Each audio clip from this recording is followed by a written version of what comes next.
เขมรสุดโหดยกทัพประชิดชายแดนประชาชนทุกชนเผ่าร่วมแห้งร่วมใจกันเพื่อจะไปซิ่งเอาดินแดนที่ไทยอ้างว่าเป็นของตนกลับคืนมาอยู่ในอ้อมกอดของเขมรส่วนไทยบรอซ่าสั่งให้ผู้ว่าราชการ7จังหวัดต้องติดตามเรื่องราวข้อมูลข่าวสารความปลอดภัยและความบ่สงบถ้าเป็นไปได้ให้แห้งกว่านั้นให้เตรียมอพยพประชาชนออกจาก7จังหวัดนี้ให้ได้กราบทักทายสวัสดี FC ทุกทาง FC ทุกคนมาพบมาพ่อกับค่อยในคลิปนี้เรื่องราวข้อมูลข่าวสารเรื่องราวสงครามเรื่องราวความบ่สงบตามแนวชายแดนของประเทศอ้อมข้างบ้านใกล้เฮือนเคียงกัมพูชีและประเทศไทยปัจจุบันนี้จักไผจะอยู่จักไผจะไปยังบ่แน่นอนเพราะทั้ง2ประเทศกำลังยกกำลังใส่กันทั้งฝั่งไทยกับเซ็กกำลังพลทั้ง3เหล่าทัพ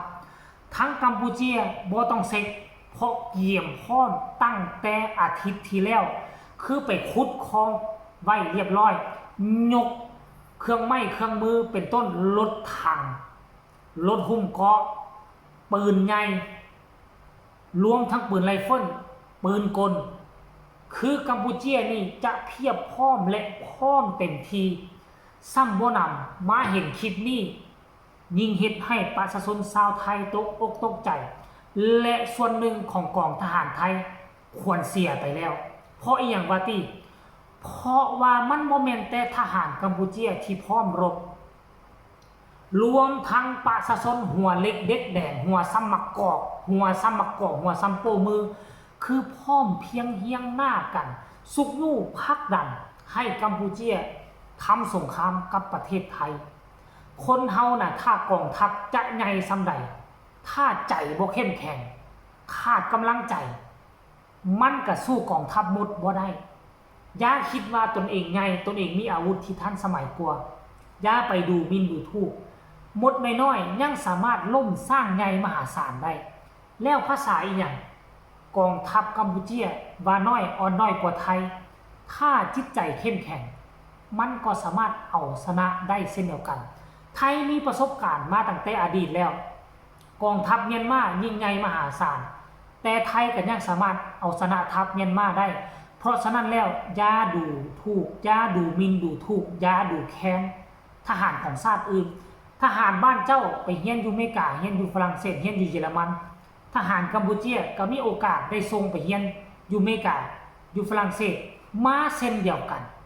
เพราะฉะนั้นแล้วโรงเรียนก็ไปโรงเรียนเดียวกันความสามารถมันคงจะบ่เหนือกันพอปานใดเพราะฉะนั้นในประเทศอาเซียนของพวกเราอาวุธยุทโธปกรณ์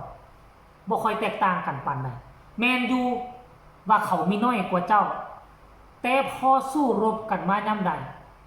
ต่างฝ่ายต่างมีพันธมิตรจะต้องเข้ามาช่วยเหลือประเทศที่อ่อนด้อยเสมอเฮามีแบบอย่างให้เห็นแล้วรัสเซียกับยูเครนปกติรัสเซียคงจะยำยูเครนประมาณ3เดือนราบคาบ3ปีสงครามยังบ่จบแล้วภาษาอีหยังประเทศไทยซ้ำนี่อาวุธยุทโธปกรณ์ก็บ่แม่นว่าผลิตได้เองหมดบางสิ่งบางอย่างยังนำเข้ารัสเซียผลิตเองหมดทุกสิ่งทุกอย่างยังบ่สามารถเอาชนะยูเครนได้อันนี้คือแบบอย่างเพราะฉะนั้นไทยอย่าอวดองค์ทะนงโตถ้าบ่อยากแพ้สงครามในครั้งนี้อย่าประเมินคู่ต่อสู้ต่ำเตือนด้วยความหวังดีที่สำคัญให้ไปเบิ่งคลิปนี้ซะก่อนแล้วจึงมาพ้อกันว่าชาวเขมรเขาพร้อมเพียงเฮียงหน้ากันคือขณะที่ขบวนรถทางทหารผ่านบ้านเรือนประชาชนหอบเข้าหอบน้ำหอบปูหอบป่าเข้านมเข้าจีของต้อนแลนทรงให้ซึ่งบ่เคยเห็นแบบนี้มาก่อนลาวก็ยังบ่เคยมีผู้ใดเฮ็ดแบบนี้แต่เขมรเขาเพียบพร้อมกลัวประเทศไทยเรื่องนี้ต้องยอมรับใจมันใหญ่กว่าอาวุธยุทโธปกรณ์ไปเบิ่งแล้วมาพ้อกันในช่องต่อไป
คนเห็นแล้วหรือยัง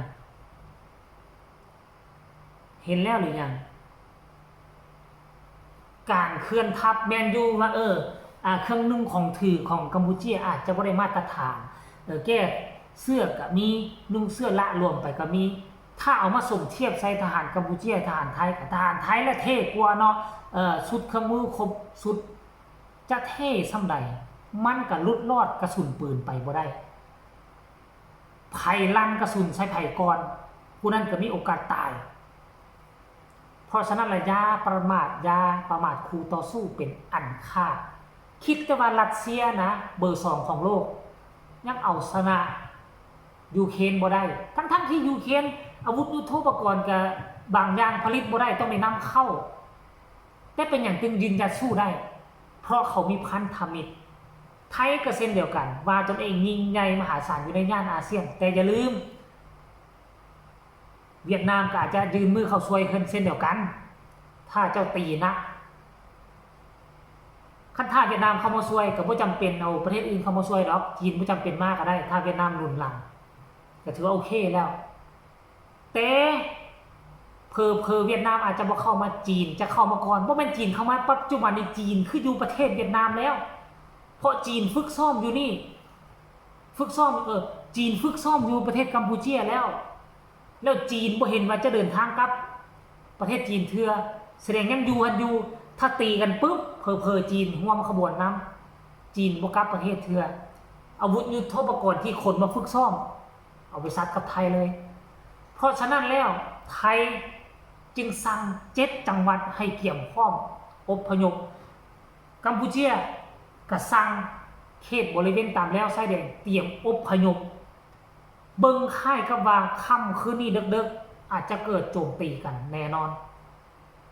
สำหรับลาวอย่าเข้าไปยุ่งเกี่ยวอย่าสู้ไปช่วยกัมพูชาอย่าสู้ไปช่วยไทยถึงแม้ว่าในแนวสื่อโซเชียลบอกว่าไทยกับลาวบ่ถูกกันวิพากษ์วิจารณ์เขาดูหมิ่นดูถูกลาวในใดก็ตามแต่ไทยก็คือไทยสัมญาติคนหนึ่งอยู่ในบนผืนแผ่นดินโลกนี้กัมพูชาก็เป็นสหายร่วมรบกันกับฝรั่งเศสเพราะฉะนั้นอยู่เป็นกลางให้ดีที่สุดแต่ว่ากองกำลังทหารเฮาต้องเอาไปจัก1กองพันไพลอนข้ามมาบุกมาฆ่าแม่มันจะให้เหลือทั้ง2ทหารทั้ง2ชาติคลิปนี้ฝากไว้ซะนี้ฝากทุกคนกดไลค์กดแชร์กดติดตามเพื่อจะบ่พลาดในคลิปต่อไปที่สำคัญจะกดข้ามโฆษณาพบกันใหม่ในคลิปหน้าสบายดี